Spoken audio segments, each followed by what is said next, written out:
Hi, welcome to part 3 in my series, Muggle Management. This is for so-called spiritual people, whatever that means. People are into the stuff that I'm into, and other astrology, past lives, spiritual awakening, psychic phenomena, whatever, UFOs, whatever it is. But basically expanded versions of reality beyond the Matrix, let's say.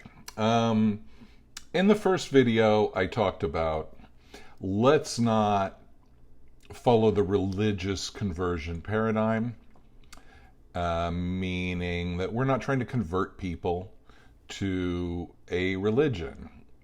And people are used to somebody knocking on their door from a religion, trying to convert them, or talking to people that are trying to get them to come to church with them, or whatever. And so, it's all about believing in something and joining a group. And there are pitfalls in that we would want to avoid. And then the second video that I made was talking about the claim by many of the Muggles that there's no proof, there's no evidence for any of these claims that we may be making. And the fact that a lot of times they don't really go through the evidence, they don't do a search of evidence. They see one wacky person on YouTube or a book or a conspiracy theory or whatever it is. They don't even really seriously investigate that. A lot of times they just, they get an impression that this person's crazy. They turn it off and they kind of paint everybody with a broad brush. And today, what I want to talk about is being grounded in your explanations. Not making crazy claims. Now, one thing you'll see when people join a cult, one of the things that happens with a cult is that they have a lot of jargon. And the jargon is something that gives you an idea of who's an insider and who's an outsider. So you'll see that in all kinds of cults. They'll have words for things within their religion. They'll have words of what they call the outsiders. And, so there's a lot of jargon and it sounds weird to an outsider. Caffeine, important again. And so what we want to do, if we are going to share with the Muggles, besides realizing that we're not trying to convert anybody to a religion, we're sharing experience, and we're not falling for the trap of there is no proof. But now we got to be grounded. Okay, what are you asserting to these Muggles? And is it a grounded thing? I mean, obviously, if you're talking about that you astral projected to another planet, shout out to Miss Wee, great video on her doing that. And, if you want to share something that is pretty out there for the average person, a lot of times what happens is you're so swept away in the excitement of what happened to you that you just want to share it with people that you know that you care about, that are in your life. And it comes off pretty damn flaky. I think any of us in this area have been guilty of that. If you've ever done psychedelics, you might have had the experience of like, wow, everybody needs to do this, then the world would be amazing. Not necessarily. A lot of people really couldn't handle that. And it's not something that, again, like video one of this series, avoid the religious conversion paradigm. No, everybody doesn't need to do psychedelics. Many people need to never do psychedelics. It's important that they never do it. So, and when I was in my younger years, I didn't get that. So anyway, here's something that I do to explain in I think a more grounded way. Number one, I'm not trying to convince you of anything. I'm sharing my experience. Number two, from my perspective, it's a little bit like people that didn't believe in germs a couple hundred years ago thought that was a crazy idea. And they didn't believe in germs. Why? Because they couldn't see them. And it was an insane idea that there are these little things growing in you and reproducing, making you sick. And so surgeons would do surgery without washing their hands and go from one patient to the next and spread disease. Now, to me, non-physical subtle energies are like that. Some of us kind of just know that this is a realm that exists. Just as I alluded to in my second video of this series, you can't prove that you love your mother. You can't prove a lot of these subtle things. You know, somebody says, well, I like that person, I love that person. Well, prove it to me, right? There's no way to prove it. Either you think I'm a liar or a scammer or whatever, or maybe I'm delusional, or maybe I'm just totally telling the truth, right? But there's no way of proving these things. So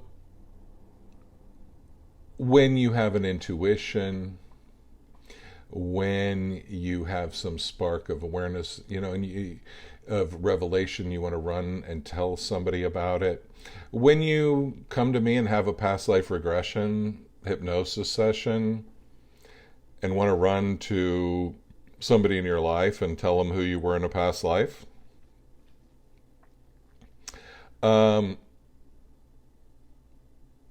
they might not get it. So here's the more grounded way.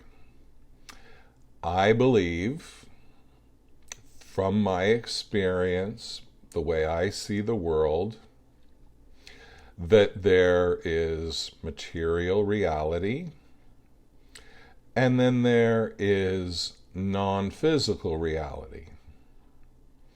One aspect of non-physical reality that people can all tune into is emotions. Now you could say, well, we could hook you up to a machine and tell if you're angry or whatever.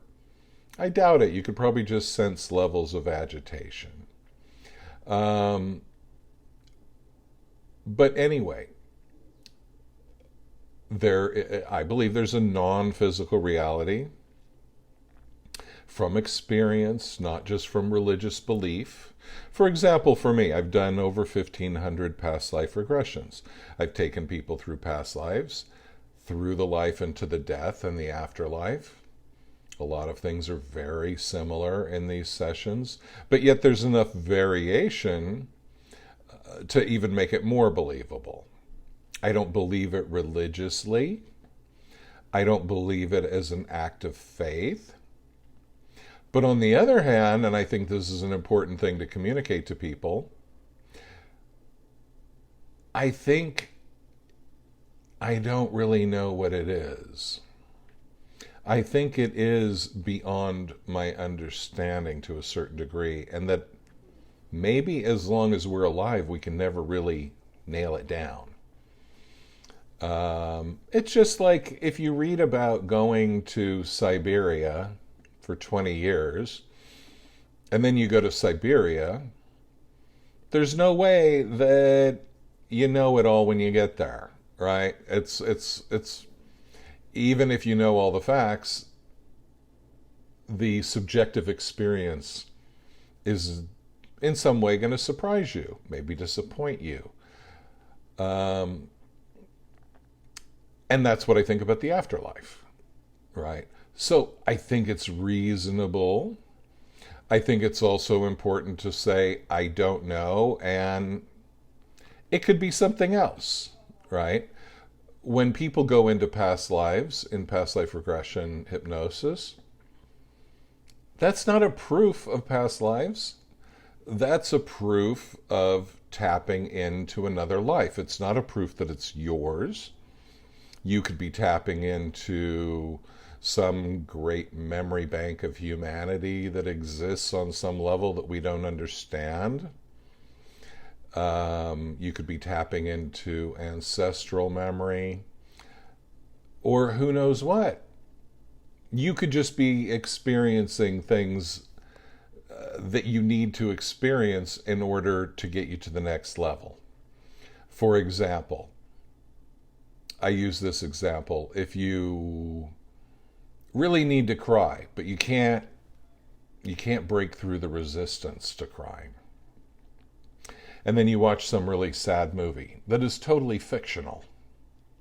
You watch that movie and it helps you to break through that barrier so that you can cry, so you can get some of your own sadness out. That movie was effective, and but though it was not biographically correct. So you can learn off of things that aren't true on that level, right? So I always tell people, yeah, your subconscious mind might show you a certain experience just to trigger a certain emotion so that you can heal that emotion. You can bring it to the surface and clear it. Anyway, here I am being less grounded than I would like to be in talking about be grounded to explain this. So what I'm saying is the essence of spirituality, to me, is believing that there are non-physical realms that coexist with us. Just like in science, we believe that there are realms where bacteria exist, there are cells, there are atoms, protons, neutrons, electrons, quarks, and whatever else, that make up this reality that we know. And then on a larger level, there are solar systems and galaxies and the universe. So they're all different levels. So in consciousness, there are also different levels. There is the level of consciousness of your liver. It's not a brain, but somehow the liver knows how to respond to different things. It secretes, and I don't know anything about it, but I know that much, right? It secretes different things depending on what you consume in your body, right? And somehow the liver knows what to do. Somehow the white blood cell knows, although I'm sure it's not mental, but I would say on some level we have to call it consciousness. The white blood cell knows to attack the pathogen. So there's the level of consciousness of a cell. There's the level of consciousness of an organ. There's the level of consciousness as the human embodied in a live human body. And then, in my mind, there's the level of consciousness after that body is no longer alive.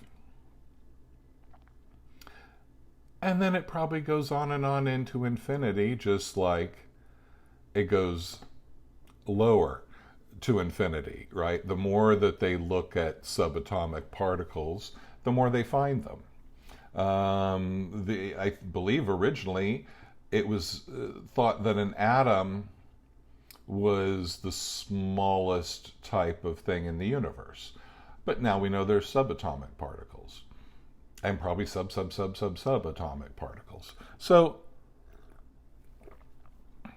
the idea is just, all I'm really asserting in my spiritual belief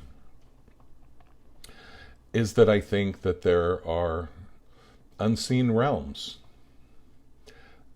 I don't really understand them, but I've interacted with them. It's something that interests me and excites me. And through my own experience, it's shown me that it is true. But to say I know what it is or who's guiding it or whatever is a trap. And I would urge just sticking with that. Saying, well, as a muggle, to me, it's kind of like somebody 200 years ago thinking that the idea of germs is insane. That's the same to me as somebody now saying I think the idea of souls is insane. So that's really the way I would sum it up. So maybe I worked around to my grounded explanation at the end. The idea that consciousness stops at death, I think, is crazy, right? But I'm still open to it being the reality. Because I don't know. And I don't hold religious type beliefs. I'm an explorer of these things. I can't present the final case to you. So, anyway, I hope some of that helps in your discussion with your Muggle friends and neighbors and relatives. I'll go back to work, think up some more Muggle stuff to bring you later. And there's the phone ringing telling me to get off. Thank you. Bye.